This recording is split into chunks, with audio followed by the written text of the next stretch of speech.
Satoshi knew what he was doing when he made Bitcoin.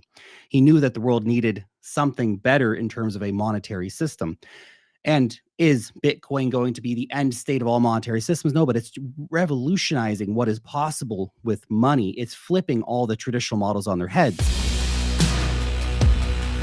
Talk about how cryptocurrency or Bitcoin, was made for times like this, and your overall just sense of where we're at this, $70,000 a coin, and I feel like it's been adopted by a percentage, but now I feel like it's just going to exponentially be rapidly adopted. We are at a mainstream adoption moment for Bitcoin with these ETF products. This is the big liquidity event. I like to say this is a once in a market liquidity event for the cryptocurrency markets. Bitcoin's just the first one. We will get other ETF products coming down the line. Obviously, the SEC right now is kind of dragging their feet on an Ethereum ETF, so it might be a while for that. But other coins, perhaps Litecoin or Bitcoin Cash, are pretty obviously commodities and could become ETF products as well. We'll see if that trend ends up happening or not. But it's a very interesting time to be in crypto because everything's kind of coming true that Bitcoiners have been saying for a long time. Now, if you go back right to the creation of Bitcoin, when did Bitcoin get created? Why was Bitcoin created? Bitcoin was created in the ashes of the 2008 financial crisis. The blockchain started in 2009. So you go back to that. And the first block, Satoshi Nakamoto, he put in the first block a newspaper headline. And right at the front of it was Chancellor on the brink of a second bailout. Satoshi knew what he was doing when he made Bitcoin. He knew that the world needed something better in terms of a monetary system. And is Bitcoin going to be the end state of all monetary systems? No, but it's revolutionizing what is possible with money. It's flipping all the traditional models on their heads.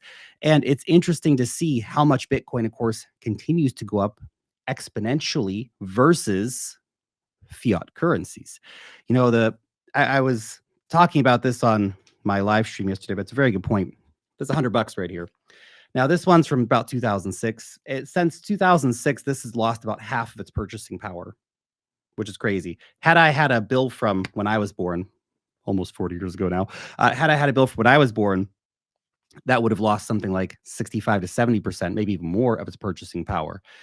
The dollar is in big trouble right now, and it's never been in bigger trouble in its history, to be honest. If you look at everything that's happening, like you said, go read Ray Dalio's work on changing world orders, and basically everything that Ray Dalio talks about is what's happening right now in the USA, and the loss of its reserve currency status is going to be the sort of final nail in the coffin of US empire, if you will. And then what do you have after that? Monetary chaos? Perhaps. But we do have so many alternatives right now. It's probably not going to be the euro because it's so closely connected to US empire. Will a BRICS currency arise? Well, BRICS is already talking about using blockchain technology for their currency. When they release it, there's been rumors that it'll be a gold-backed or commodity-backed currency backed by gold and a basket of stuff like silver and rare earth minerals and oil, gas. Whether or not that transpires remains to be seen. But the US dollar is slowly but surely trending in the wrong direction, right? It's been used too many times as a political tool, a political weapon against too many countries in the world. And the massive printing of money, $34 trillion in debt, it's an unpayable amount of money. And so you start to add all these different things together. And I don't necessarily want that to happen because the lost reserve currency status in America, the end of the US dollar, means a lot of pain for a lot of people. And that sucks and I hate it. But it's just the inevitable reality of history of what's going to happen. So in that kind of scenario, and where we have the US dollar slowly fading, where we have the rise of other currencies internationally, where we have this threat of central bank digital currencies, which are Orwell couldn't have thought of something more nefarious and evil than central bank digital currencies that come with all kinds of programmability, from being able to turn off your account at the very simple level so you can't transact, or simply telling you what you can or cannot buy. Hey, John, you've been drinking too much this month. You're not allowed to buy any more alcohol this month with your CBDCs, for example. Or, hey, John, you've been flying too much this year. You're not allowed to buy any more plane tickets with your CBDCs. Sorry. And guess what? CBDCs are basically your only money. So these kind of things can come into play when you start thinking about it, or even other stuff like your money comes with an expiry date. Again, this is from 2006 and I can still spend it today.